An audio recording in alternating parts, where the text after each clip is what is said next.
酒樓1年賺的有上萬兩，你就用這些豬下水打發我？堂姐，這也是你的意思？哎呀，阿寧，這酒樓的錢是我跟你姐夫借的，你1分沒出，每天不過是殺豬宰雞做個飯，1年到頭能分到這些已經不錯了。再說了，你一個姑娘家，也到了出閣的年紀，我朝以仙瘦為美，你又這個樣子，再在這酒樓拋頭露面，就更尋不着好人家了。堂姐，這也是為你着想。為我着想？薛婉，你是不是忘了，當初你们用我娘的金釵做抵押才借到的錢？這1年多酒楼的後廚也是我一把撐起，說好了賺到的錢我們2家平分。如今酒樓生意這麼好，你卻想用這些豬下水把我當狗一樣趕走嗎？你一個死胖子，就顛個勺還想把賺的錢平分？薛寧，你可真是厚顏無恥！我們富春居容不下你這樣不要臉的人。當初不就是用了你們家一根釵子嗎？拿上你的破釵子，給老子滾！1年前，走投無路的堂姐找到我，和我合開酒樓，我管後廚，他們夫妻負責前廳。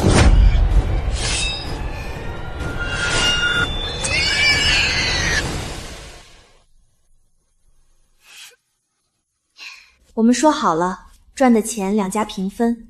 後廚雖辛苦，但酒樓的生意卻在短短1年間聲名鵲起。如今酒樓生意蒸蒸日上，每日淨賺50兩。小二，上菜！來了！然而就在年底要分錢的時候，堂姐和姐夫卻用一串豬下水打發我。這些是你在酒樓1年的分紅。明天起，你不用來了。廚子，你們竟然一直當我是個廚子！這1年來，是誰起早貪黑跑遍京郊去採買上好的食材？是誰不惜頂着颳風下雨去拜訪名廚訂菜譜？又是誰去各家高門跑關係訂席面？厚顏無恥的是你們！如果沒有我，富春居別說1年賺上萬兩，一桌席面都撐不起來。你少往自己臉上貼金了，風太大也不怕閃了舌頭。酒樓的菜有菜譜，誰來做都一樣。生意好，那也全都是我跟你姐姐在錢塘迎來送往會經營，和你根本沒有關係。阿寧，我們對你已經很客氣了，還把採買的活兒都放心交給了你，你又何必把話說得這麼難聽呢？哦，我知道了，你死活賴着不走，是不是因為在采買裡吃了回扣？怪不得成本一直降不下來呢。你今天要是再不走，我明天就去告上衙门，让你把吃進去的錢1分不剩全吐出來。都是一家人，堂姐不會佔你便宜，更不會害你。拿着這些離開酒樓，趕緊把你這一身的肉瘦下去，再找個好人家嫁了，才是你一個女人最好的歸宿。一家人，薛婉，你還知道我們是一家人？拿着這些豬下水趕我走的時候，你是不是忘了當初是怎麼求到我家的？一家人，薛婉，你還知道我们是一家人？拿着這些豬下水趕我走的時候，你是不是忘了當初是怎麼求到我家的？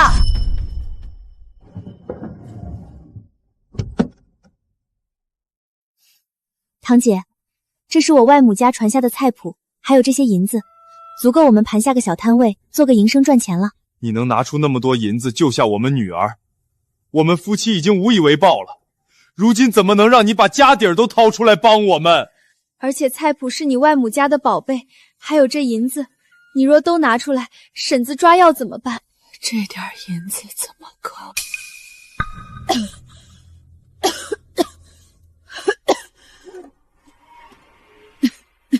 既然要做营生，本錢自然要多一些。這釵子是你外婆給我的陪嫁，你們拿去當了，還是值些錢的。婶子，你……咱們一家人不說两家話，你们姐妹倆能撑起这营生，好好生活，比什么都强。娘说的对，只要能吃苦能用心，一定能賺大錢。到時候賺的錢，我們兩家平分，肯定都能過上好日子。阿寧，沒想到你和嬸子能幫我至此。我薛婉今日發誓，往後若有對不起你薛寧的地方，天打雷劈不得好死。酒樓剛賺錢，你們就要趕我走，還用這些豬下水羞辱我。薛婉、趙大海，你們就是這麼報答我的。從今日起，我和你們夫妻二人分道揚鑣，再無瓜葛。我既然能一手撐起富春居，就定能再開上另一家酒樓。薛婉、趙大海趕我走，後悔的人一定是你們。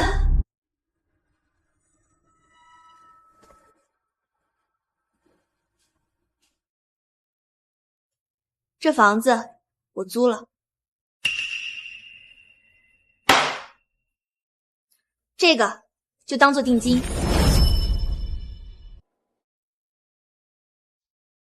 我這館子若租，就得是1年起租，這根銀簪可不夠。我自然知道這銀簪不夠，但我是真心要租，還望掌櫃的能寬限幾日，我定把租金補上。既然你這麼誠心要租，我就寬限你5日。5日後若租金補不齊，這銀簪我可不退。多謝掌櫃。薛寧，等等。明日你們富春居要幾頭豬？上好的2頭烏，剛好到出欄的時候，別人出高價，我可都沒賣。你們酒樓若定好了要多少，我明日一早就給你送去。確實是好肉，只是我已經離開富春居，這件事徐老闆不用找我商量了。離開富春居？那富春居不是你們姐妹2個合夥開的嗎？這說走就走了？我那好姐姐都用豬下水抵我1年工錢了，被人侮辱至此，我若再不走，倒顯得我不識抬舉。可你離開了，明日杜員外的壽宴他們打算怎麼辦？杜家壽宴上少不了的那道用2頭烏做的萬字扣肉，這滿京城可就只有你會做。既跟他們夫妻2人分道揚鑣，那從今日起，這富春居的生意是死是活，也就跟我無關了。我這2頭烏專攻皇家，當初是看在你的面子上才拒絕了其他大酒樓，供給富春居的。沒想到他們夫妻竟然做出這等過河拆橋的下作事，以後我這肉啊，他們別想再用半分。薛寧多謝徐老闆這1年來的抬愛，以後您開門做生意，賣給誰，自然是您說了算。開酒樓的把廚子趕走了，我看這杜家的壽宴他們怎麼辦？若席面不好，得罪了杜員外，在這京中可是寸步難行嘍。娘，您撿這藥渣做什麼？我這藥一副太貴了，我想着把藥渣多熬2次，也是一樣的，還能給你省些銀子。娘，是女兒不孝，讓您跟着我受苦了。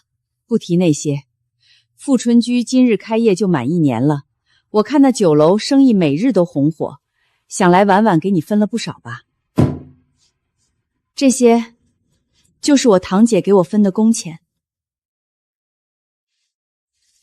你這1年為了操持酒樓起早貪黑，險些把腰都累壞了，他們竟然只給了你這些。當初可是他們走投無路，帶着孩子求到咱們家的。黑心爛肺的東西，我倒要去問問他們，是不是把當初說的話發的誓都忘得一乾二淨了。他們若不把你應得的吐出來，我就告上衙門去。娘，沒用的，當初因為信任堂姐，跟他們之間1沒力氣，2沒文書，就算是告上官府也要不回錢的。那我們就只能吃這個啞巴虧嗎？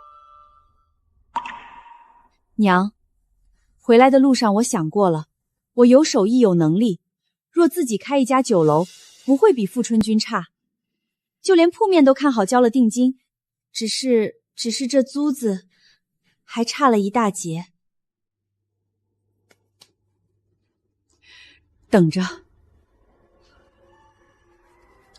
这是地契，当了他，去交租子。不行，这宅子是爹留给我们母女二人最后一件傍身的东西了，我不能把它当了。娘让你拿着，你就拿着。我们阿宁遗传了外祖家的厨艺天赋，聪明又肯吃苦，既然能把富春居开得红火，就一定能再开另一家。娘相信你，等着跟你过上好日子。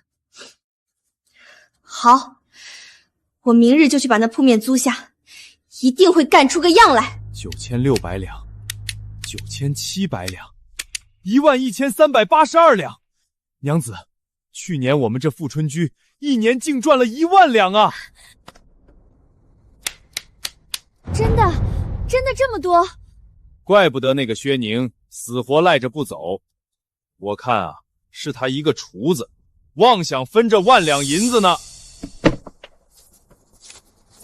如今好了，他一走，這錢可都是我們的了。過幾日我就去置辦間大宅子，再去買幾個得力的家僕，到時候看誰還敢看不起我趙大海。可如此一來，賬面上活錢就少了，會不會影響採買？怕什麼？明日是杜員外的壽宴，只他這一家就能淨賺上百兩，你還怕賬上沒錢？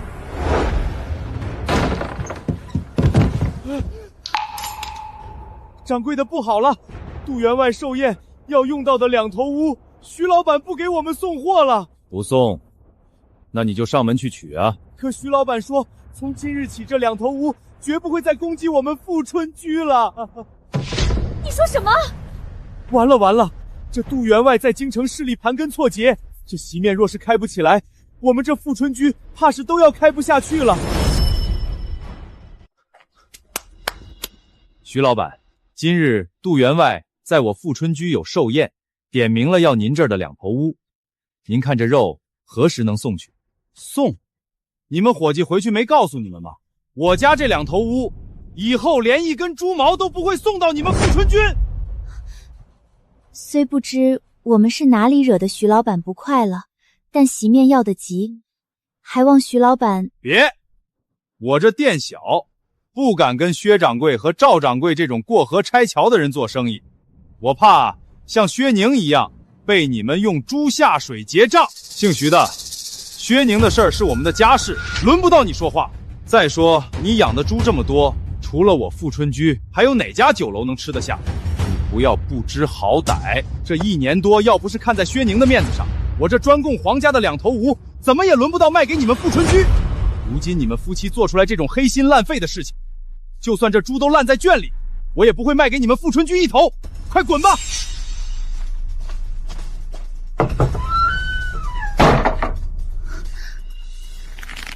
好你個薛寧，撈不到錢就這麼給老子下絆子是吧？沒有這兩頭烏，杜員外的席面要怎麼辦啊？走，富春居後院還有薛寧從前養的幾頭小豬，把他們全宰了，也夠今日用了。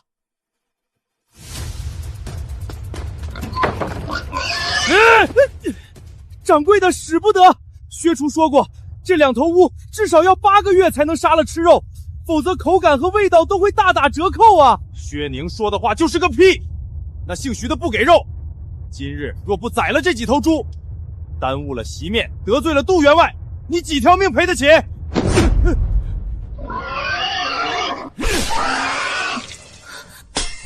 趕緊的，殺豬取肉，若這幾隻小的肉不夠，就拿普通豬肉頂上。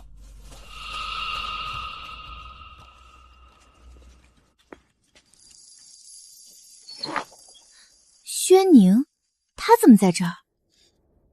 對面那鋪子一直對外招租，難道他想把那鋪子租下來？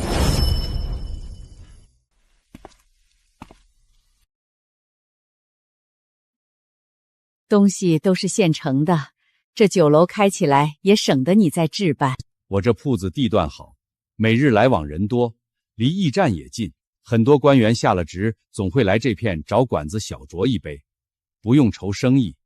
只是有一點我要提前跟你講好，對面就是如今京中勢頭最盛的富春居，你若不拿出看家的本事，可搶不過他們的生意。勢頭最盛，趕走廚師的酒樓，怕是沒幾天好日子了。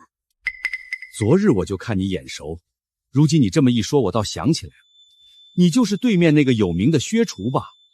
正是。還真是你，你那道赛螃蟹可真是讓我念念不忘啊。刘掌柜，您這是何意？你厨艺好，用料扎實，人又老實本分，我信你一定能把酒楼開起來。如今你剛開店，到處要用錢，這租子就先交半年的，剩下的到時候給我補齊就行。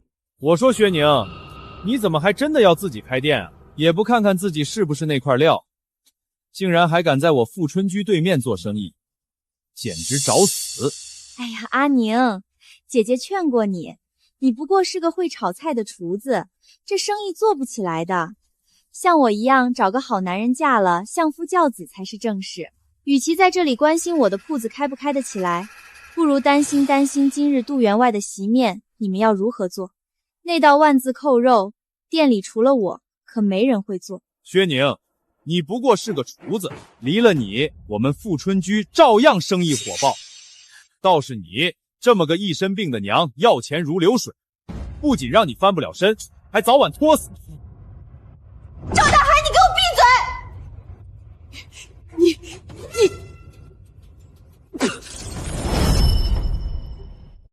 娘，不合拆桥，厚颜无耻！薛婉、趙大海，你們簡直是白眼狼！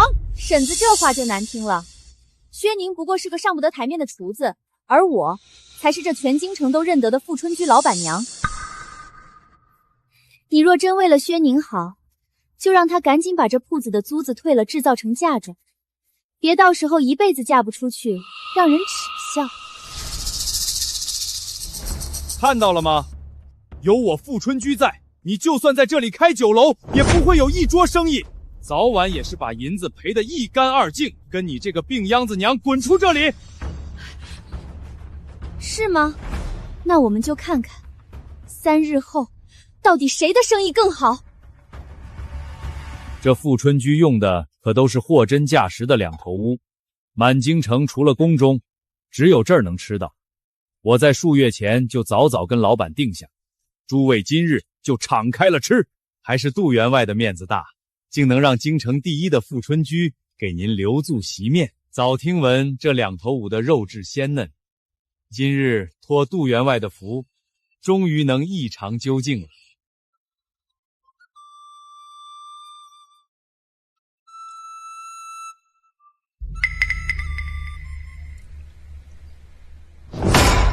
去，把你們掌櫃的給我叫來。杜員外，不知對今日席面是否還滿意？哼，滿意？你吃了雄心豹子膽了，竟敢拿這種肉來糊弄我！看你這富春居是不想開了。我就是看中你這富春居有京城獨一份的兩頭屋做食材，才在同僚面前誇下海口，把壽宴設在這裡。結果你就用這些來糊弄我，是不是誠心要我在這京中淪為笑柄？您這是說的哪裡話？京城中誰不知您杜員外的地位？我一介草民哪裡敢糊弄您？那這菜是怎麼回事？這菜，今日客人多，一定是後廚上錯了菜。富春居每日人滿為患，後廚偶有上錯菜也算正常。對，這位大人說的是，今日席面太多了，這才擾了幾位的雅興，我這就把菜換了，再送您一壇窖藏女兒紅，就當是給您賠禮道歉了。我像是差你那一壇酒的人？那您的意思是？廢話少說，快把我那道萬字扣肉端上來。若那道菜你還做不好，我定拆了你這富春居。愣着幹什麼？快做呀！這道万字扣肉要是做不好，那杜员外能扒了我們的皮。可是我……別可是了，要是杜员外不滿意，別說你一個廚子了，就是這富春居都保不住。做！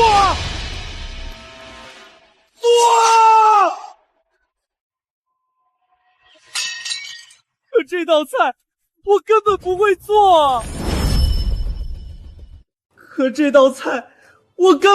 做。不是跟着薛宁学了整整1年吗？为什么连这道菜都不会？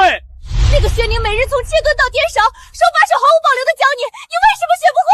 我可是把薛宁那本祖传菜谱都偷偷抄下来给你了，就是头猪也该会了。总之，今日这菜，你就算是死也得给老子做出来。我本来就是个半路出家的，不仅没有天赋，还没有一点功底。是薛厨看我可怜才收我做徒弟，教我炒菜。我只想跟着他打下手，根本就没想过顶替他的位置。你胡说！当初让你留下掌勺，你可是自己应下的。那是因为你们欠了我3个月的月钱。你要不是为了赚月钱给我爹治病，我早就跟着薛宁走了。反正这道菜我今天做不出来，你们把我弄死，我也做不出来。现在不是跟这个废物置气的时候，我们要赶紧想想怎么能让杜员外满意。这万字扣肉是杜员外点名要的，薛宁的徒弟都做不出来，整个富春居恐怕只有他自己会了。可他已经走了，不在富春居了。既然只有薛宁会，那就把他喊过来救个急。你的意思是，薛宁不是就在我们对面吗？你现在去用堂姐的身份让她过来做菜。阿宁啊，你看，反正你这店也没生意，闲着也是闲着，去对面富春居帮堂姐做道菜，如何？堂姐当日不是把我赶走了吗？怎么今日反倒求着我回去了？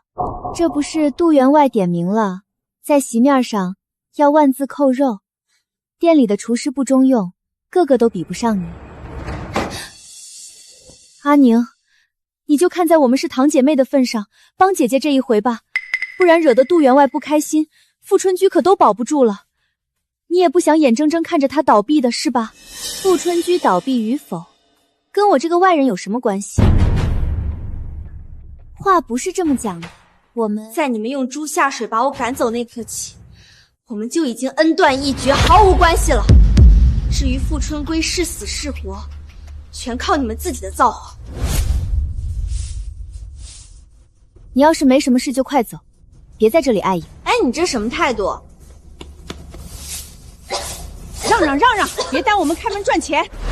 哎呀，嬸子，我知道您心眼最好，最是心軟了，你就幫我勸勸阿寧吧，都是一家人，他總不能見死不救吧？一家人？誰跟你這種白眼狼是一家人？當初我家阿寧救了你們，還救了你女兒的命，你們倒好，賺了錢就忘了本，還用豬下水侮辱我的阿寧，快滾！別再出現在我面前，否則我見你一次打你一次。說我白眼狼，薛寧，你才是那個忘恩負義的王八蛋。要不是我跟相公開了這富春居，讓你在後廚掌勺有口飯吃，你還不知道帶着你這藥罐子的娘在哪裡要飯呢。要我說，那豬下水都多餘給你。你開了店，沒我那根簪子，你靠西北風開店嗎？簪子，一根破簪子就讓你這麼攜恩圖報，不就是根簪子嗎？給你，我現在可是富春居的老闆娘，有的是錢，這種東西要多少有多少。但薛寧，你記住，你這種廚子滿大街都是，沒了你，酒樓我照樣撐得起來。我就等着你跪下來求我讓你回去的那天。看來薛婉到現在都沒明白，開酒樓，菜的味道才是根本。那道萬字扣肉所需的刀工和調味都十分複雜，現在的廚師小陳根本就做不出來。杜員外又極重臉面，這道菜做不好，他們夫妻兩個怕是要惹上大麻煩。呸！活該！可咱們這店裡……哎呀，娘，你就別愁了，有你女兒這手藝，你還怕沒生意嗎？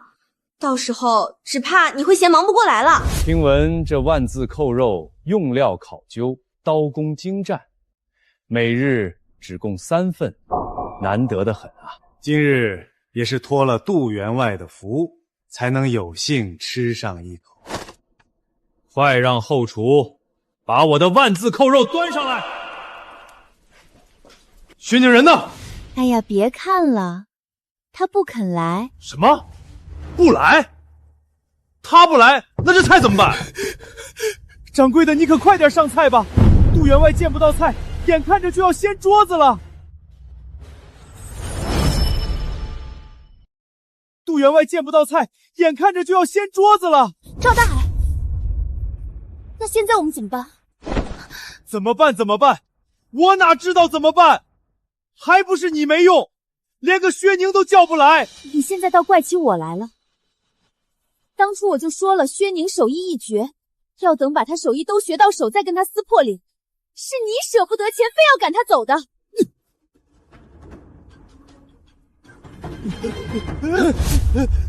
老子不管你做的正不正宗，总之先给我做出一道端上去，把人糊弄过去。可那扣肉是宝塔状，用刀片肉，片到最后都不能断开。我这水平顶多切个肉片，怎么也做不成宝塔的样子。那你就想办法！现在立刻按我说的做，快！你有办法了？活人总不能让尿憋死，我还不信离了他薛宁，老子这店就開不下去了。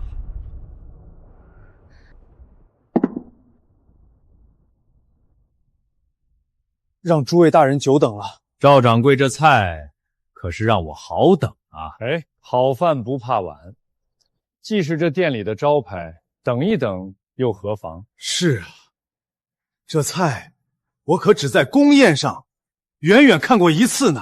这万字扣肉，刀工複雜，調味精妙，全京城也只有這富春居做得出來，而且每日只限3份，不是有錢就能吃得到的。還得是杜員外才能讓我等也跟着沾沾光。哈哈哈，這可真是托了杜員外的福啊！趙掌櫃，還不快把餐盤打開？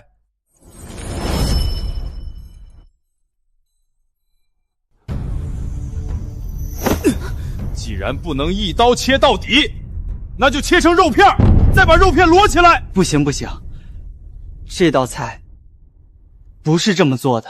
那你現在還有更好的辦法嗎？啊？不管如何，先把菜上了，糊弄過去再說。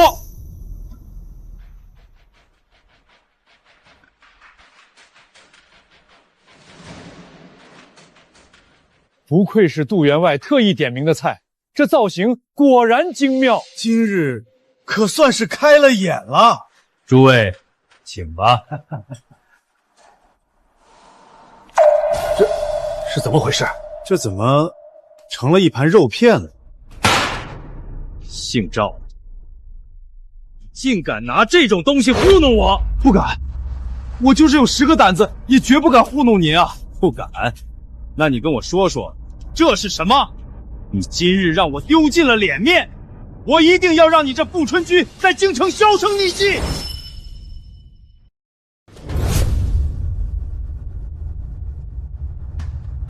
今天這廚子是新來的，定是他太緊張才把這道菜做壞的，絕不是有意欺瞞您啊！說什麼？你們換廚子了？是啊，以前的廚子。荒唐！你一個開酒樓的，竟然把廚子趕走！你可知來這裡的多少人，正是衝着你家廚師那一手好菜來的？既如此，我日後定不會再來，而且會在京中高門好好給你宣傳宣傳，讓你這種短視的小人再接不到一桌席面。今日杜某讓各位見笑了，日後定當再聚，給各位賠不是。我們走。你等，求求再給我一個將功補過的機會。放手！我今日還特意備下了一道特色美食，蘇珊，您一定會喜歡。此話當真？千真萬確。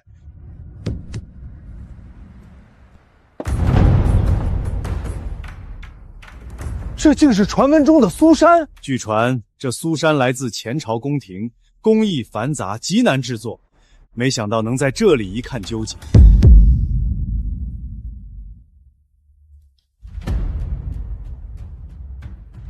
入口冰涼，口感綿密，還帶着花香。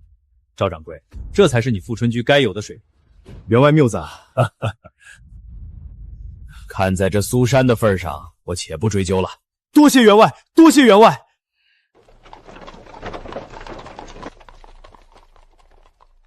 竟不知你何時會做蘇珊了。我又不是廚子，怎麼會做那劳什子？那蘇珊啊，是之前薛寧留下的方子。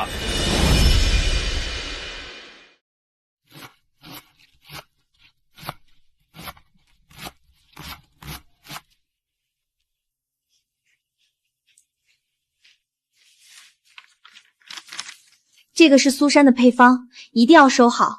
等到壽宴那日，澆上牛乳，撒上花瓣，就可以直接上桌了。我早就聽說這姓杜的嗜甜如命，如今天氣又熱，肯定會對這蘇珊滿意，也算是那薛寧還有點用。還得是我相公腦子靈活，這大錢啊，就該咱們賺。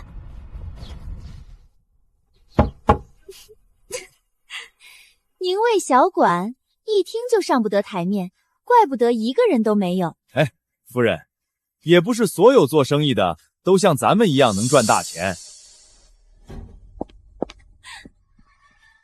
哎呀，今天杜員外對那能解暑的蘇珊可是十分滿意，連帶着中秋家宴都定在富春居了。可不是嗎？咱們這富春居以後在京城中的生意可是要越做越大了，日進斗金，指日可待。有些人啊，就是個破廚子，不老老實實待在後廚幹活，還想自己出來單幹，簡直就是痴心妄想。就等着賠光了錢，帶着個老拖油瓶滾遠吧！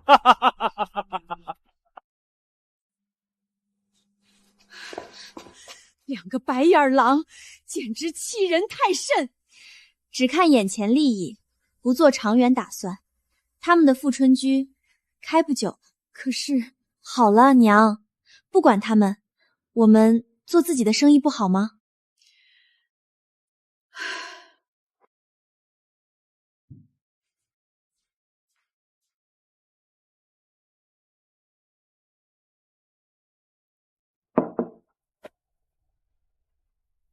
這是什麼？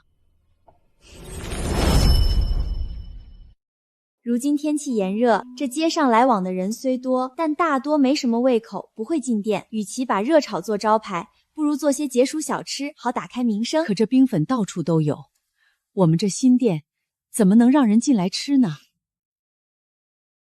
尋常的冰粉調味是固定的，總有些是食客們不愛吃的。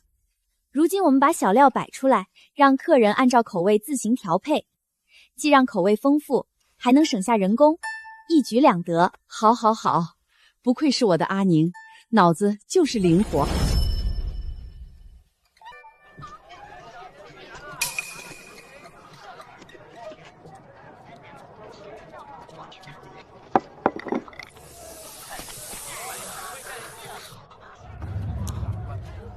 这薛宁弄這麼大陣仗是做什麼？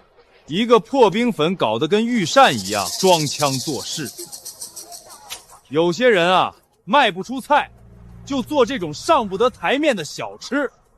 有我這富春居的蘇珊在，誰稀罕吃你那破冰粉？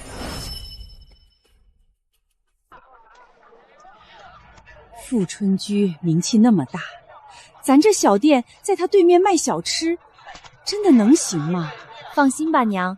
富春居的蘇珊價格昂貴，尋常百姓根本吃不起。但是這冰粉不僅不貴，還老少咸宜，正是我們能打開生意的突破口。老闆，你擺這麼多小料是要賣什麼？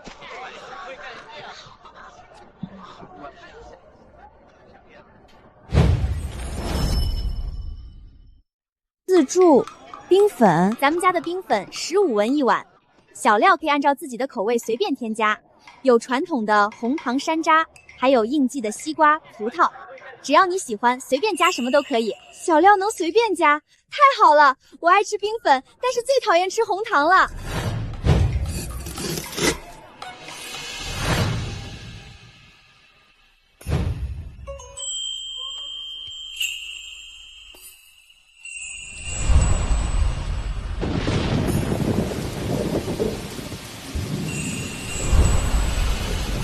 你想什麼呢？這麼入神？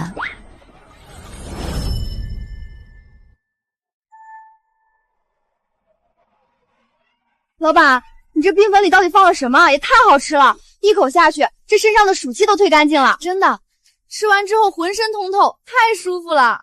我這裡放了薄荷汁，還有荷葉水，最是消暑。你們若喜歡，可以多幫我宣傳，日後來了，我每人送你們一碗。放心吧，這麼好的東西，我們少不了跟街坊四鄰都宣傳宣傳。這真的能賣這麼好嗎？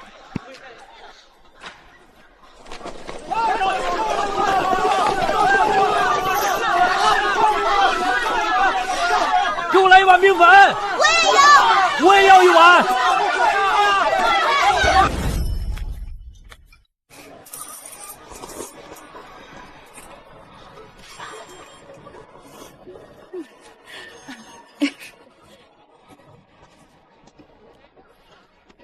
娘，这家冰粉太好吃了，吃下去比刘大人赏的苏珊还消暑。是啊，那苏珊一小碗就要2两银子，这冰粉可便宜多了。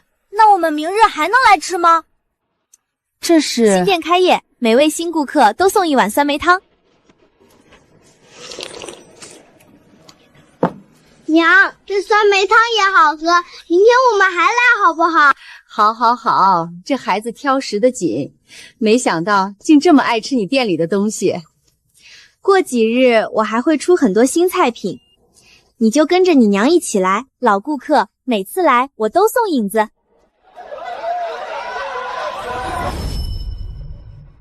大家不要急，都有。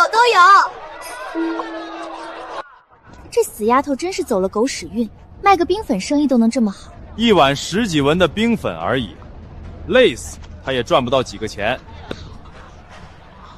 我們這幾日賺了快1000兩。什麼？1000兩？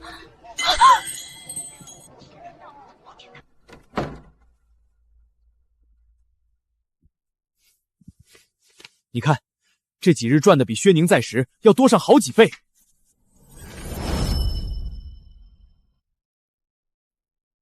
可我記得客人並沒有變多，利潤怎麼多了這麼多？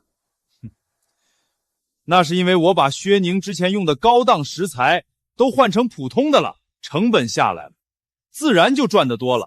都怪薛寧那個死腦筋，買東西就知道買貴的，害老子少賺了那麼多錢。走，明日我們就去買田置地，把當初沒的東西通通買回來。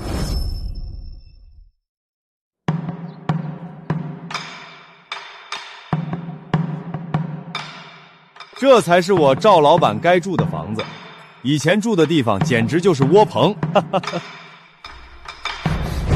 這宅子太貴了，富春居賬面上一共就5000多兩，你這一下給出去可就沒有活錢了。你懂什麼？如今的富春居就是搖錢樹，這麼點錢幾天就賺回來了。這宅子我買了，這是定金，你收好。老闆大氣，那就按照咱們說的，剩下的錢分3個月還清，逾期不還，我這錢可不退。別說區區5000兩，就是5萬兩，我趙大海也不缺。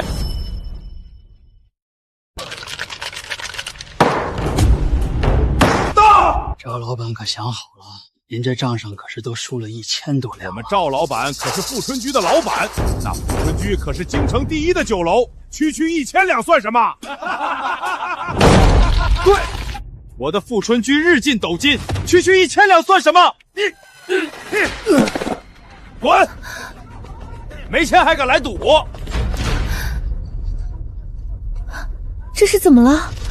趙老闆，今日共欠我們8652兩，白紙黑字兒寫得清清楚楚，可千萬記得還。8000多兩？你不是說來隨便玩玩嗎？怎麼會欠了這麼多錢？哼，區區幾千兩，我守着富春居這棵搖錢樹還怕還不上？趙老闆大氣，我們這利息1月3分，1個月後記得本息一起還清。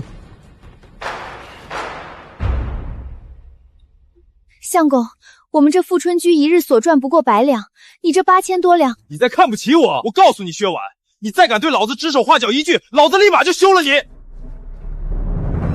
哼！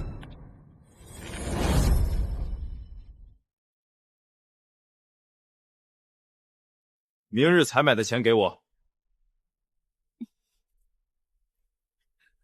我們只剩20幾兩了，採買的錢怕是不夠。什麼？20幾兩？怎麼就剩這麼點錢了？這買了菜就不夠買肉了？夠？誰說不夠？貴的買不了，便宜的還買不了。可本來就已經把每日的菜換成最普通的了，如果再把肉也換了，萬一那些達官大人發現了怎麼辦？發現個屁！寬油多香料，就是神仙來了也嘗不出不同。再說了，如今天氣這麼熱，真有人問起就說是天太熱變質了，怎麼也怪不到我們頭上。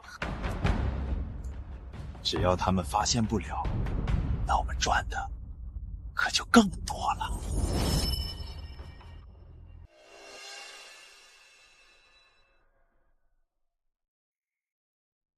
就是你要買那些病豬？是我。我们可说好了，按照正常猪肉價格的30%給我。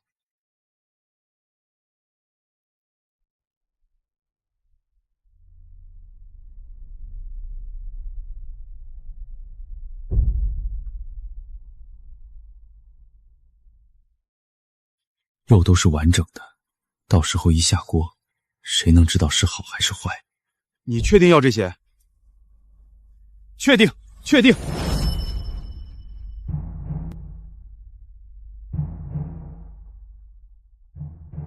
這是肉錢，您拿好。這豬是病死的，做肥料還行，可千萬不能給人吃，否則可要出大事的。知道，放心吧。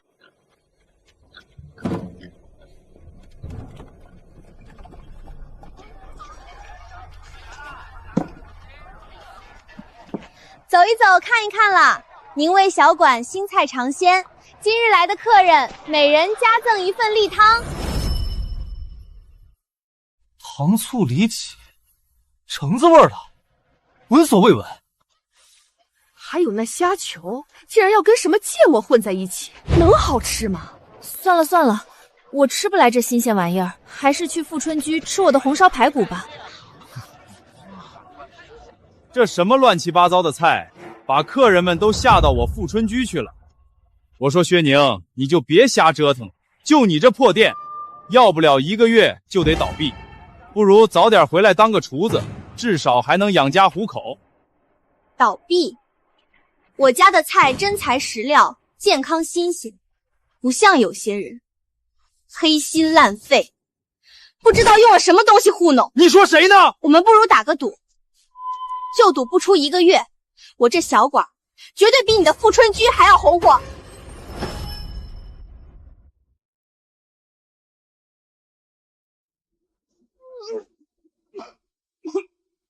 陳師傅，你快來看，這肉好像不對勁。這肉是壞的。壞的？這肉全都是壞的。之前薛廚在的時候，都是每日一早去買最新鮮的肉，肉質是鮮紅的。但你看這肉，隱隱發黑，明顯不對勁兒。他馬上就要開店了，這些肉該怎麼用？如果真用這些肉做菜，不只會砸了富春居的招牌，還很可能會吃出事兒。出什麼事兒？這肉是我親自去買的，我說沒問題就是沒問題。難道你們想質疑你們掌櫃的？可這肉都發黑發臭了，如果做成菜端上桌，被食客們吃出來，肯定會影響生意的。那你們就不能想辦法不讓他們吃出來嗎？薛廚在時只教過我們用好肉做菜，這些壞肉我不會做，也做不了。是啊，掌櫃的，反正時間還來得及，您不如再去買一批新鮮的回來。再去買？買肉錢你出嗎？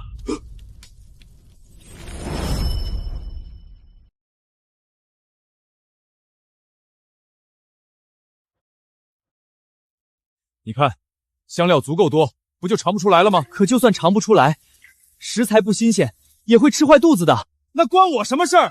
我是做生意的，只管賺錢。要是你們不能幹，有的是人能幹。再多說一句，拖欠的3個月月錢，1分沒有，全給我滾蛋！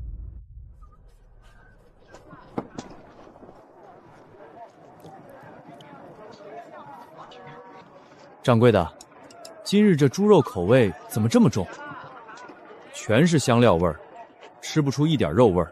我早聽聞有些無良店家會用香料遮蓋壞肉的味道。趙掌櫃，你們富春居這肉，該不會是壞的？趙掌櫃，你們富春居這肉，該不會是壞的吧？您這說的哪裡話？我們富春居可是京城第一的酒樓，怎麼會用壞肉呢？但這肉的味道，確實跟往常不盡相同。那是因為夏天天氣熱，料輕了，肉就容易壞，因此口味才重了些。確實，這天這麼熱，肉的變質速度大大加快，但料重了就會讓這種情況有所緩解。不愧是富春居，想得果然周到。還是你有辦法，用大料一遮，那群傻子就吃不出來肉壞了。那是自然，如今採買的成本不到往日的3成，利潤足足翻了3倍。要不了幾日，我們那宅子剩下的錢，還有我那一堆欠條，就能還清了。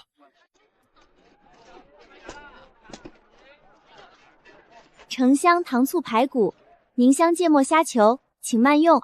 排骨和橘子做在一起，芥末和蝦拌做一盤，這真的能吃嗎？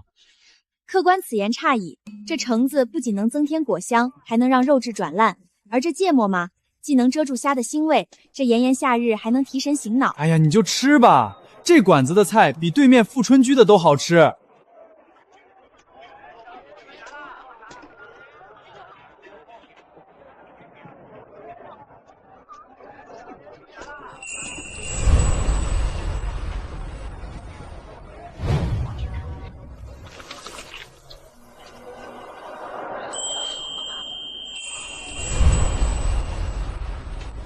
果香和肉香完美融合，炎炎夏日讓人食指大動。客官對這排骨可還滿意？滿意，滿意，這簡直是我吃過最好吃的排骨。你做菜真厲害。你快去後廚看看吧，之前富春居後廚那幾個小伙子都跑來我們這兒了，趕也趕不走。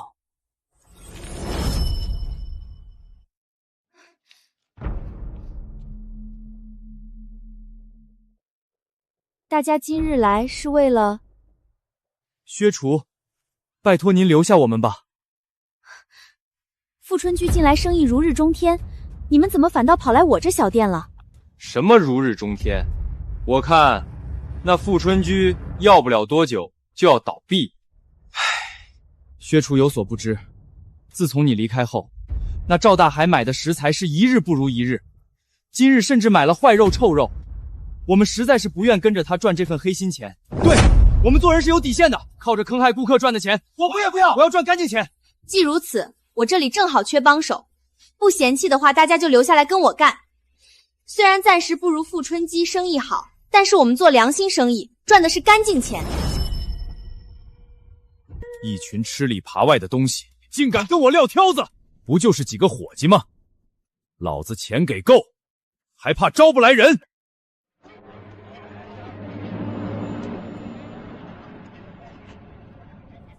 不就是幾個顛勺的，老子閉着眼都能招到。今日富春居周年大酬賓，吃飯9折，還送一壇女兒紅，招聘後廚，月薪5000。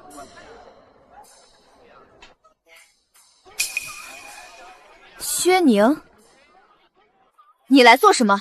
我是來提醒你們，做酒樓這行，味道第二，良心是第一。如果以次充好欺騙顧客，早晚會出大事。我呸！什麼出大事？我看是你自己的生意不好，就眼紅嫉妒我們。我告訴你，薛寧，別以為富春居離了你就過不下去了。自從你走後，我們的利潤翻了整整3倍。你在時，就算生意好，每日也不過賺個大幾十兩。如今我們日進幾百兩，要不是你，我們早就賺大錢了，還不用跟你這個廚子分錢，全都是我們夫妻的。走走走，別耽誤我們賺錢。幾百兩，富春居賺的居然多了這麼多，想來他們夫妻怕是把所有食材都換成了爛的、壞的，顧客明顯變少，怕是有人已經吃出不對勁了。薛婉、趙大海，你们就继續用這些食材坑顧客，等到出了大事，你們就是傾家蕩產也賠不上。這菜嚼起來口感也太爛了，還有這肉，總是隱隱有股臭味。走走走，換地方吃去。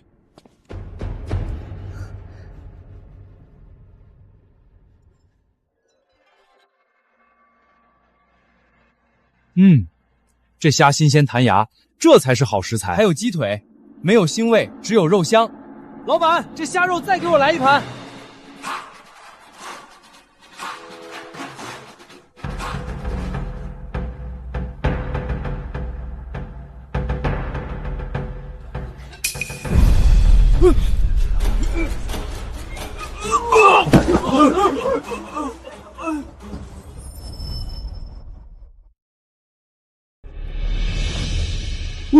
公子，你怎么了？这肉有问题，快给我寻郎中来，我肚子好痛。好你个胆大包天的，竟然敢在食物里下毒！这可是侍郎家的公子，要是有个三长两短，你几條命都不夠賠的。什麼？下毒？誤會，都是誤會。這食材都是我親自買的，絕不會有問題。我的肚子要痛死了！富春君在飯菜裡下毒，快報官！沒有下毒，沒下毒！哎呀！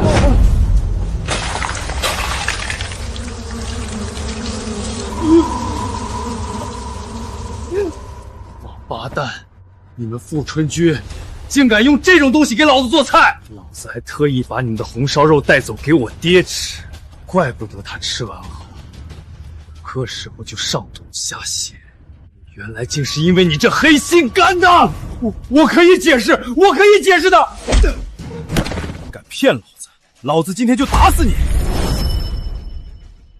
別打了，都別打了！這裡面有誤會，你們別打了！誤會？這麼多臭肉明明白白擺在這裡，你們還想怎麼狡辯？有話好好說，你們也不能打人啊！好好說。我的爹上次因為你們這肉拉肚子，差點去了半條命，還想跟老子好好說，我可去你的！完了，全完了！好了，今日的賬算完了，共賺了85兩4錢。85兩，一天就賺了85兩，這麼好的日子，我以前可是想都不敢想啊！這店你前堂後廚一把抓，看着小臉兒都累瘦了。放心吧，娘，只要我們用心開店，以後這日子啊，會越來越好的。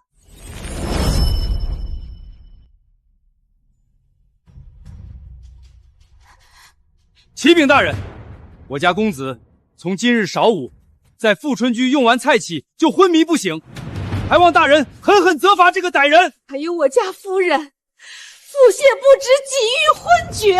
我家兄弟也是，是他。沒錯，就是他們兩個。大人一定要嚴懲啊！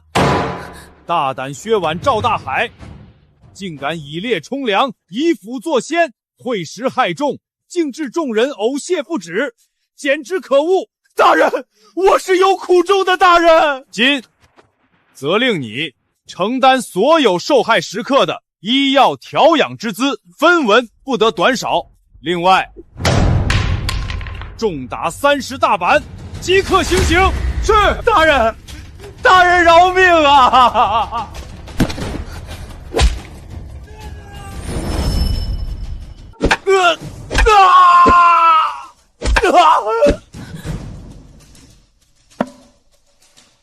啟稟大人，行刑完畢，限你5日內將食客所有銀錢賠付完畢，否則重刑伺候。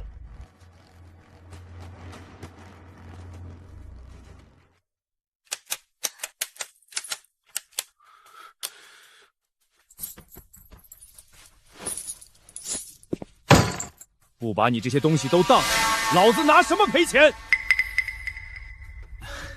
您看看這些能當多少？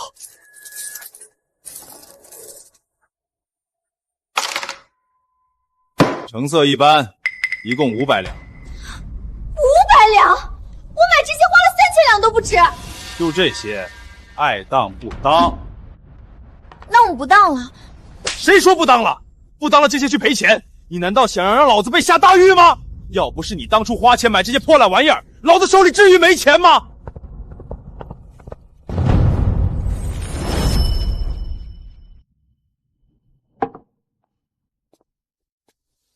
赵掌柜，您先前定的那宅子，后续的钱可到日子该给了。眼下这光景你也见到了，要不通融一下？这上面白纸黑字可写得清清楚楚，要是你们不给，我今日就告上衙门去。这些先还作一部分，剩下的限你们10日之内还清，否则就等着下大狱吧。哼！我的钱，把我的钱还回来！都是你，非要去买那什么便宜猪肉。这下好了，生意被对面薛宁抢走了，家里如今连1个铜板都没有了。你是要我跟女儿去喝西北风去啊？薛宁，要不是他抢生意，老子的店怎么会沦落至此？贱人，敢抢老子的生意，老子就砸了你的店，让你再也干不下去！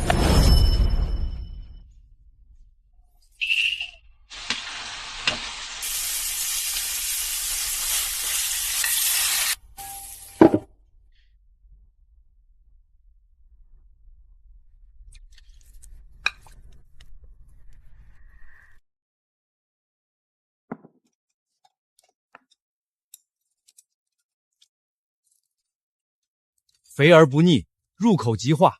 薛掌柜的这手艺可是越来越好了。吃了薛掌柜这一手菜呀，别的酒楼是再也不想去了。这才刚刚中午，今日营收已经200多两，细细算下来，竟然已经比当初的富春居生意還要好了。娘的金簪，還有爹留下的地契，馬上就能贖回來了。哎，我說掌櫃的，你這菜雖然好吃，可開在城東離我家太遠了。有沒有考慮在城南開家分號啊？什麼城南？應該開在城西。城北也得開，我天天可太饞這一口了。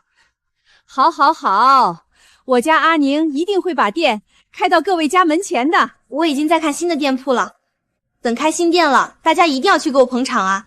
咱們家老顧客通通打9折。好，薛掌櫃，我們靜候佳音。靜候佳音。吃飯的都給老子滾！老子今天是來找薛寧算賬的，敢搶老子的生意，老子今天就砸了你的店！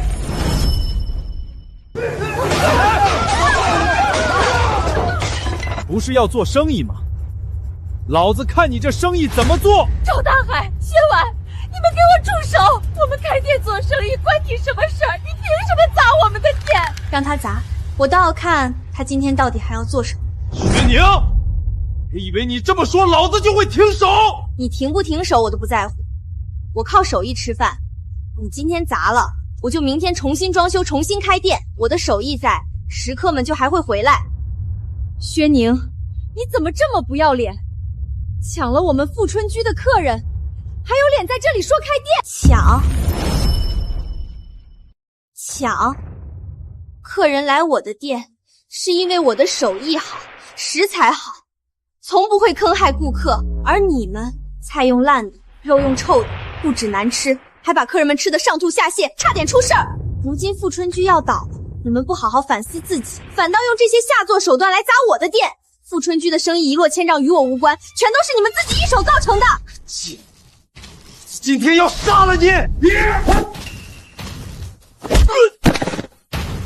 我看誰敢動薛寧！薛寧，你還是不是人？竟然找人打你姐夫！姐夫？你不說，我以為你們是薛掌櫃的殺父仇人呢。你還愣着做什麼？給我上！我已命人報了官，按我朝律例，尋釁滋事者，輕則杖刑，重則下獄。你們確定要為了這種人被投下大獄嗎？區1兩銀子，我們還是……既然你們都是一家人，那你们的事儿我们还是不掺和了。走。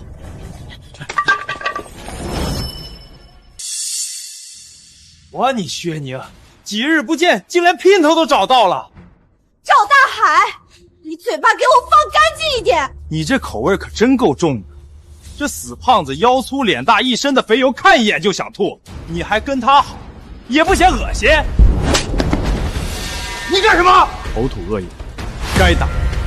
你薛掌柜手艺绝佳，为人又正直善良，在如今的世道下，他一个女儿家凭一己之力就将宁卫小馆做到此等地，连我堂堂7尺男儿都自愧不如。这样好的女子，竟然被你用这等污言秽語侮辱，你簡直該死！他這是在幫我說話？我呸！要不是搶了富春居的生意，就他這破館子，怎麼可能有這樣好的生意？老子警告你，這是我跟薛寧之間的事兒，識相的你就趕緊滾！該滾的是你們。薛掌櫃手藝好，用料好，生意自然會好。而你們用病豬肉偷梁換柱，為了蠅頭小利，連良心都不要了。現在落到這般田地，那是你們咎由自取。你放屁！要不是他薛寧離開富春居，讓我們沒了生意，我怎麼會出此下策去買便宜豬肉？說到底，都是薛寧的錯。我離開富春居，是你們用3斤豬下水羞辱我，羞辱我母親，硬生生把我趕走的。我不止一次提醒過你們做生意要憑良心，是你們不聽勸導，一錯再錯。我可是你堂姐，你吃點虧怎麼了？事到如今，難道你就一點錯都沒有嗎？我最大的錯誤就是當初信任你和趙大海，跟你們合夥開了富春居。我敬你是我堂姐，傾盡所有幫你把酒樓開起來，可結果呢，竟養活了你們這2隻白眼狼！光天化日之下，群信滋事，隨意打砸，你可真是膽大包天！前幾日剛挨了板子，我看你也是死性不改，跟我們走。官人，我們都是被逼的，你們放了我相公吧。官差辦事，你若再阻攔，就連你一同帶回去。呸！活該！還不快走！做人做事要講良心，我對他們仁至義盡，沒想到他們竟把自己做到如此境地。多謝盛公子，今日之事牽連到你，改日我定登門道謝。既如此，那盛某就在家等着薛掌櫃了。相公，你怎麼樣了？薛寧，如今這樣全都是你害的，這次一定要翻身，把你狠狠踩在腳下。他家的生意現下如日中天，我們實在是沒辦法了。哼，誰說的沒辦法？相公有主意了？我聽聞過幾日京中要辦品宴大會，這大會是由太后牽頭。若我們能在品宴大會上拔得頭籌，不僅能名聲大噪，還能成為宮中御用。可請廚子、找門路、買材料，哪一項不要錢？如今富春居倒了，我們沒了進項，還背了一身的債，拿什麼去參加那什麼品宴大會？沒錢，那就把富春居抵押出去。抵押富春居？這是抵押地契的錢，再加上你之前在我們賭房欠的8000多兩，若半月之內還不上，這富春居可歸我了。拿着這錢去求杜員外，他財大勢大，總會給我一條門路。至於那薛寧，就等着被我趕出京城吧。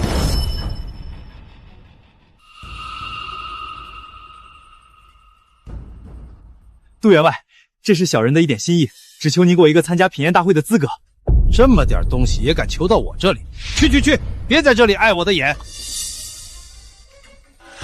老爺，這次品宴大會是太后娘娘牽頭，若老爺引薦的人能一舉奪魁，並能在太后面前狠狠長臉。就他，富春居從前就是以前朝宮廷菜出名的，工藝繁複，口味獨特，一定有獨門絕技，只要拿出來參賽，定能討太后娘娘歡心。我可以讓你參加品宴大會，但是你必須拿出那道前朝的宮廷菜赤龍繞柱，在大會當日當作祥瑞呈給太後。赤龍繞柱，這大會是由太后娘娘牽頭舉辦的，你若能拿出这道菜博得太后欢心，以后这荣华富貴啊，有的是。秦朝宫廷菜全寫在薛寧那本祖傳菜譜裡，咱們哪裡做得出來？杜員外，我能不能做其他菜？其他菜，既做不出，就別在這裡礙我的眼。小的定不負員外所託，在品宴會上拿出赤龍繞柱，一舉奪魁。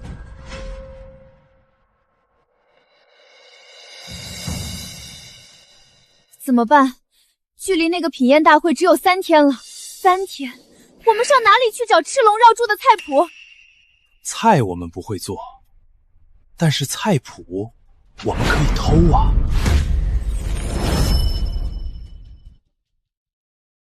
偷？我早聽說小臣父親重病，急需用錢。雖然那白眼狼離開富春居去投靠了薛寧，但是重金之下，他必定會背叛薛寧。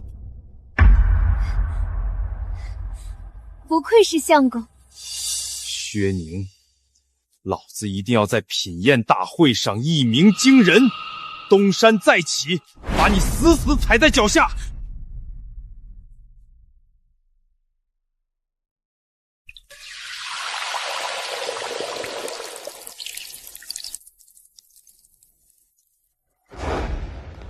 松鼠桂魚慢用。哎，薛掌柜，近日怎麼看您消瘦了些？店中事忙。盛公子不是說今日要去京郊巡營，怎麼這天都快黑了，又來我這小店了？有些人啊，是醉翁之意不在酒。還有個詞叫什麼來着？對，秀色可餐。秀色可餐？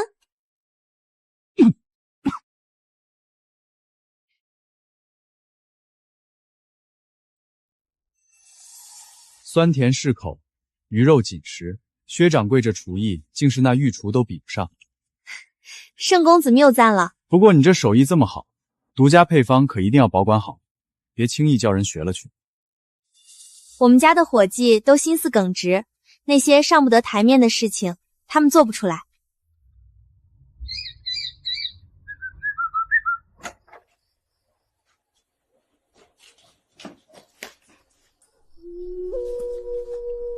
錢呢？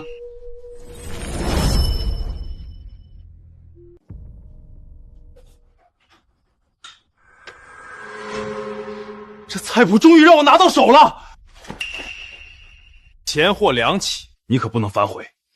我只是想提醒你，這菜譜來自前朝宮廷，不是一般廚師能琢磨透的，所以不管你找誰做，一定要按照上面的配料分毫不差，絕不能改動。算你識時務。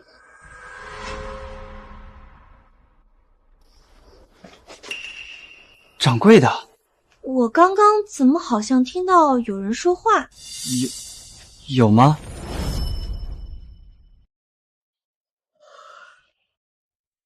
算了，許是我聽錯了。掌櫃的，你這是什麼意思？你給我們開的月錢已經很多了。哎呀，讓你拿着你就拿着，你爹的病要緊。哎，掌櫃的，我有件事要告訴你。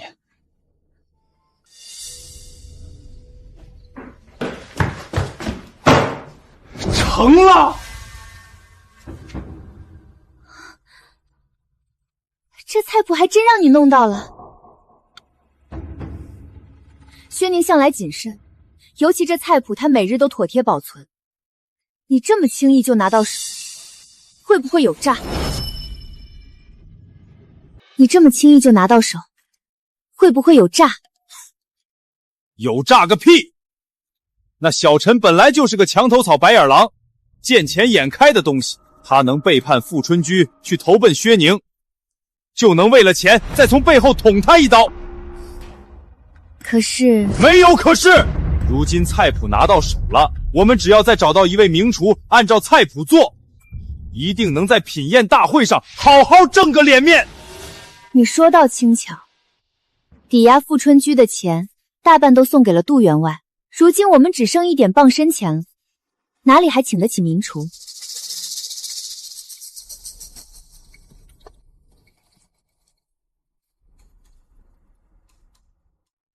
为了能翻身，把这钱花完也值得。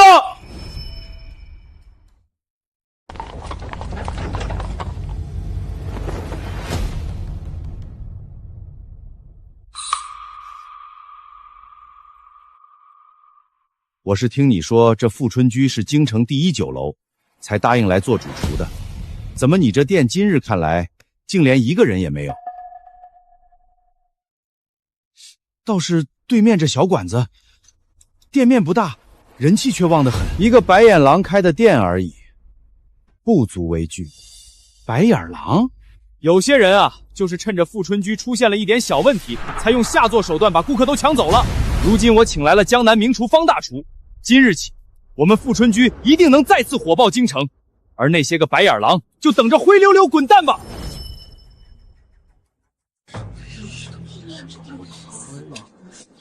白眼狼？对面掌櫃的是在說誰呀？管他說誰呢？能用病豬做菜的，能是什麼好東西？走走走，趕緊進去點菜去。那道芥末蝦球纏了我好幾天了。哎，你說薛掌櫃，有些人的臉皮也不知是何物做的。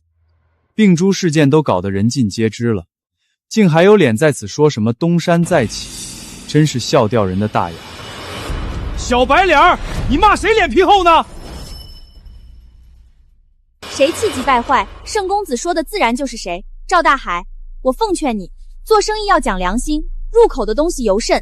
你若不把心思放在如何做好菜，服務好食客身上，不管再來多少次，富春居的生意都照樣不行。就是，缺斤少兩，爛菜臭肉，目光短，黑心肝。你們，薛寧，你不就是仗着那本祖傳菜譜，又趁虛而入搶了我富春居的顧客，才把生意做起來的嗎？給我等着，到過幾日我在品宴會上做出前朝御菜，一鳴驚人，我定要讓你跪在我面前磕頭道歉，還要讓你這破館子關門大吉，滾出京城。前朝御菜，我會做前朝御菜，是因為我外祖家傳下的菜譜，但是你又為何會做？難不成是偷了我的祖傳菜譜？難不成是偷了我的祖傳菜譜？誰偷菜譜了？我請來的方大廚可是江南名廚，當今御廚的親傳弟子，肯定比你這個野路子強。反正你就等着給我磕頭道歉吧。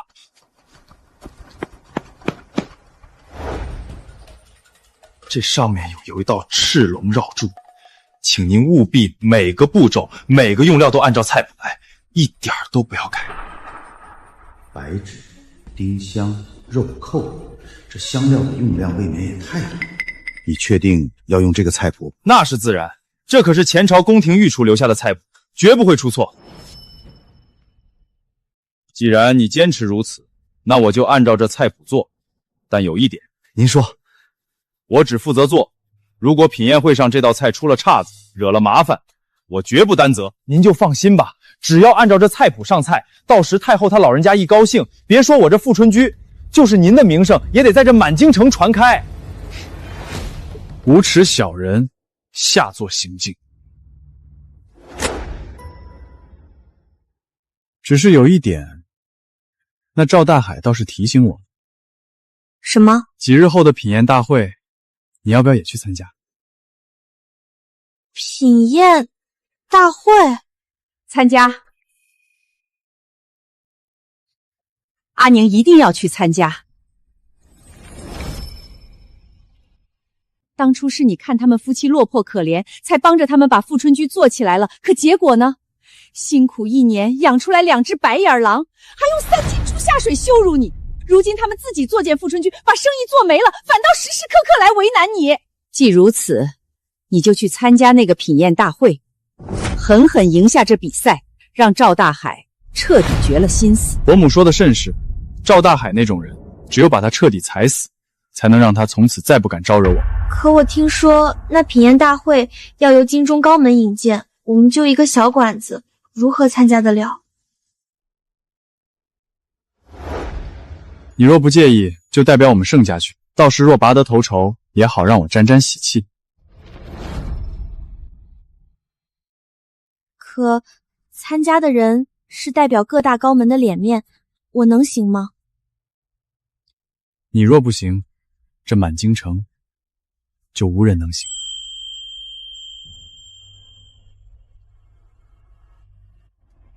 盛公子就這般信我？你的人是頂好，做的菜自然也是這京中頂好的。就算是御廚來了，我也信你一定能贏。既如此，那我就一定要贏下這品宴大會。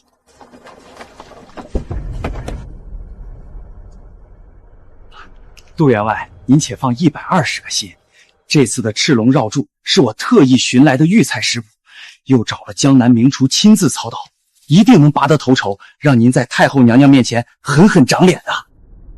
最好如此，否則我不仅會讓你的富春居在京中消失，也會讓你知道什麼叫生不如死。謹遵杜員外教誨。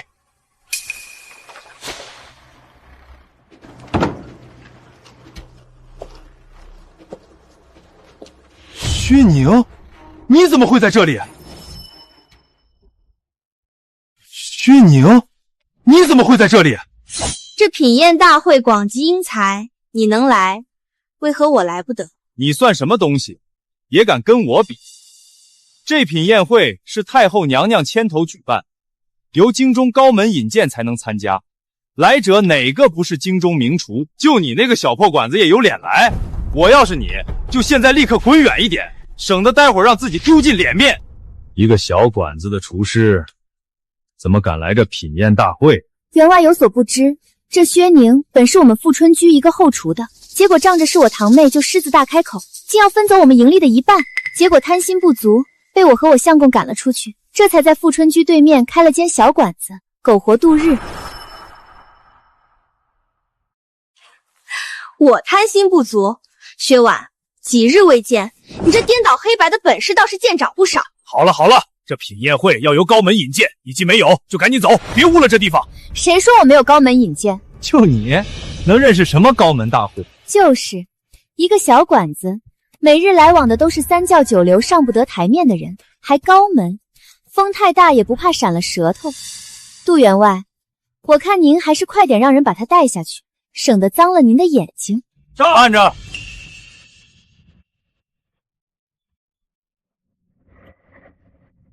薛寧是由我盛家引薦參加的這品宴會，不知我盛家在杜員外眼裡夠不夠得上高門二字？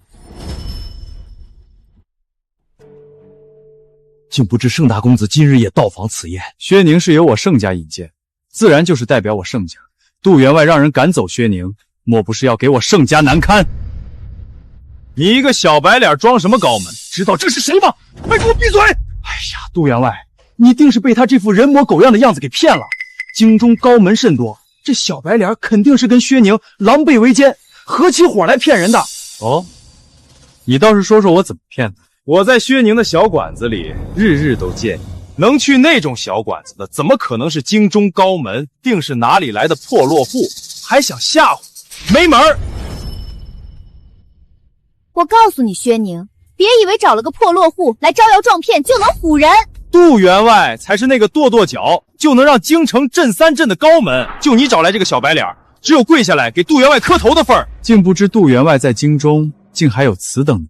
正是，我們杜員外啊，都說了，快給老子閉嘴！早聽聞富春居的趙大海以次充好，害得食客們輕則腹瀉，重則昏厥，沒想到竟還如此拜高踩低。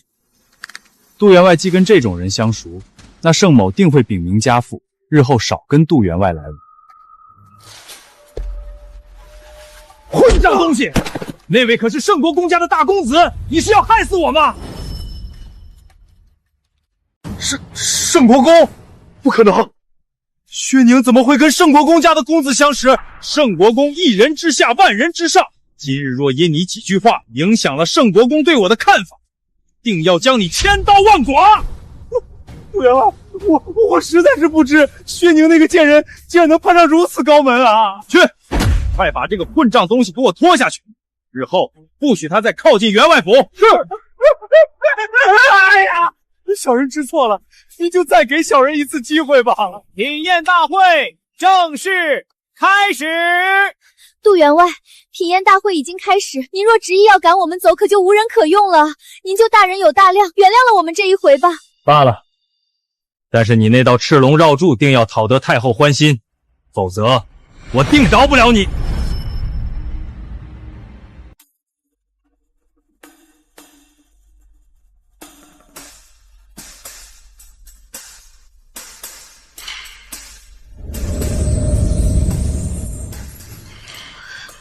成了！你确定真的要每一步都按照菜谱做？方大厨，您就做吧，等上了菜，肯定能技惊四座。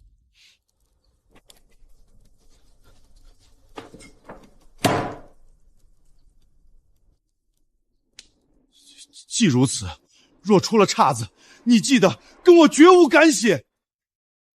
臣知这次品宴大會恰逢太后娘娘誕辰，特地為您準備了這道赤龍繞柱。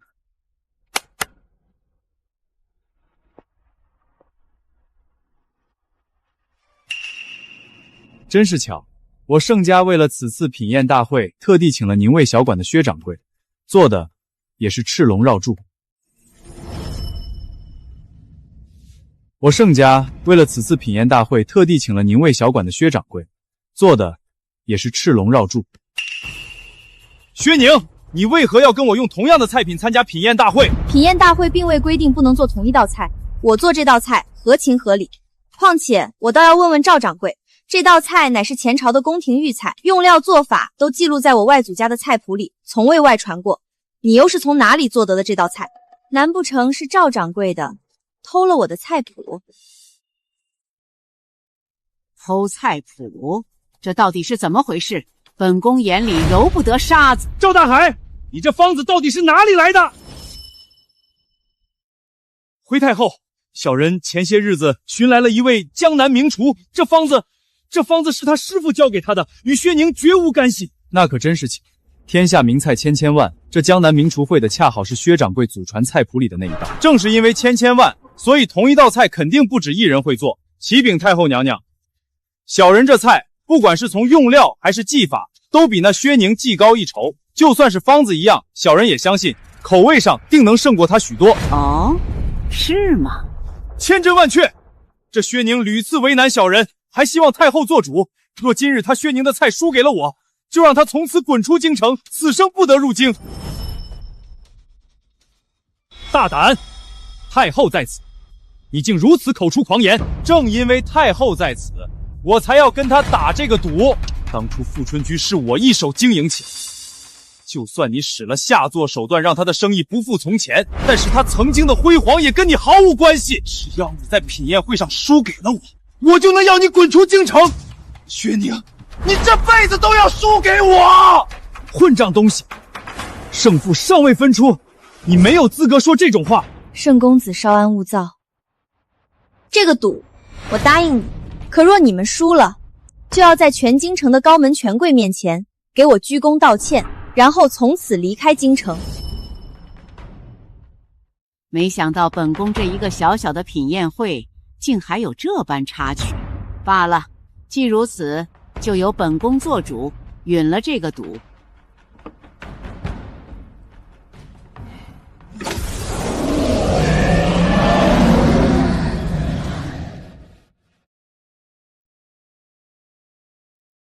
竟是本宮從未嘗過的鮮美，快，都來嘗嘗。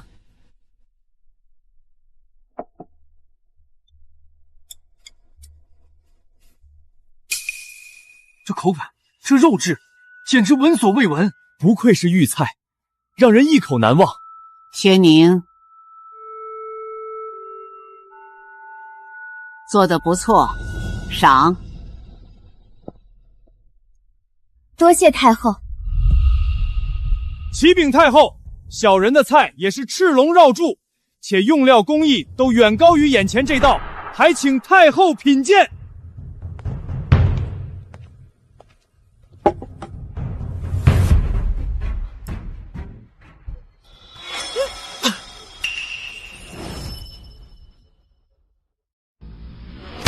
什麼東西，竟敢污本宮的口？難吃？怎麼會難吃呢？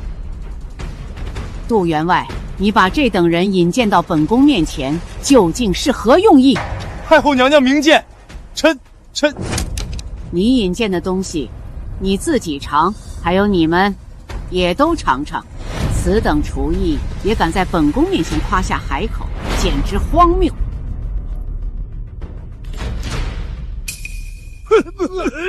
蠢貨，這就是你說的前朝御菜，連泔水都不如，又腥又臭，真是惡心，還有這苦味兒。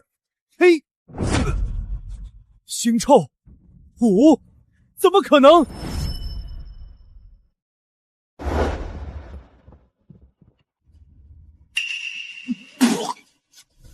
不可能！怎麼會這麼難吃？是你在配方裡動了手腳，對不對？启禀太后，小人是趙大海聘請來的廚師，這道赤龍繞柱也是完全按照他給小人的方子做的。小人早就提醒过他，這方子從用料到手法全都不對，是他一意孤行，不聽勸阻，還請太后明鑑。你胡說！這方子是我從薛寧那裡偷來的，不可能有問題。如果你拿到的是假的菜譜呢？假的？我怎麼可能因為區區幾兩銀子就背叛薛長？給你的方子自然是假。混賬！你為什麼要給我假方子？為什麼？那我倒要問問趙掌櫃，明知我父親治病需要用錢，又為什麼無故扣押我3個月月錢不給？那是因為不扣押月錢，還對我們動輒打罵，每日只要起床遲1刻鐘，就要扣半月的月錢。根本沒把我們當伙計，根本就是把我們當狗。我們這些伙計，要不是一直有薛掌櫃借計，早就活不下去了。區一點銀子就想讓我背叛薛掌櫃，做夢！掌櫃的，我有件事要告訴你。何事？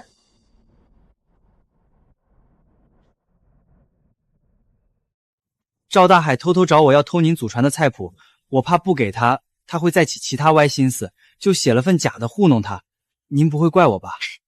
我怪你做什麼？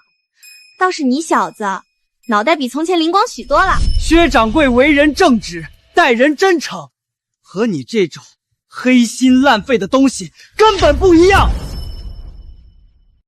趙大海，我不止一次告訴過你，也告訴過薛婉，做生意切不可偷奸耍滑，對待自己手下人更不能毫無真心。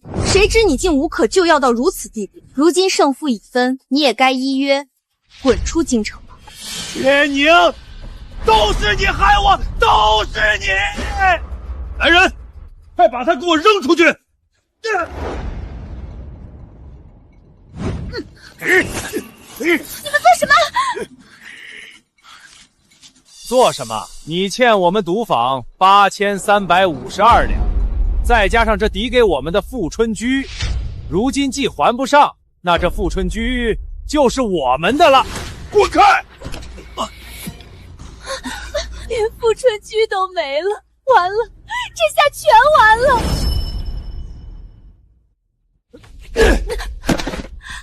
賤人，都怪你！要不是你管不住那個薛寧，老子至於落到如此地步嗎？到了如今，你還在怪別人？如果不是你貪得無厭，一點分紅都不捨得給薛寧，富春居怎麼會倒？我們怎麼會一無所有？你還敢跟老子頂嘴？看老子今天不打死你！趙大海，你就是个廢物！從今天開始，我們母女跟你再無瓜葛。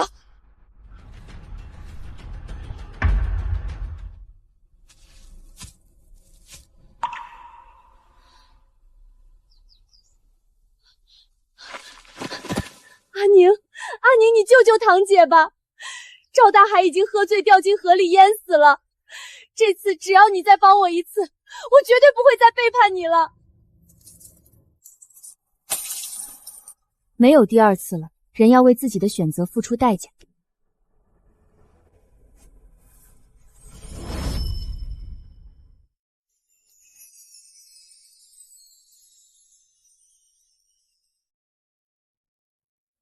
少公子，盛公子，你们这是？没想到几日未见，薛掌柜竟已然成了一位窈窕俊秀的小娘子了。薛掌柜如今样貌，某人怕是更要夜不能寐，想着如何找借口能日日来这宁卫小馆了。盛公子近日是睡不安穩吗？薛娘子莫要听他们胡言乱語，無論你豐腴或清簡，於我心中都是一樣的角色。都是一樣的角色。你們，薛寧多謝盛公子抬愛。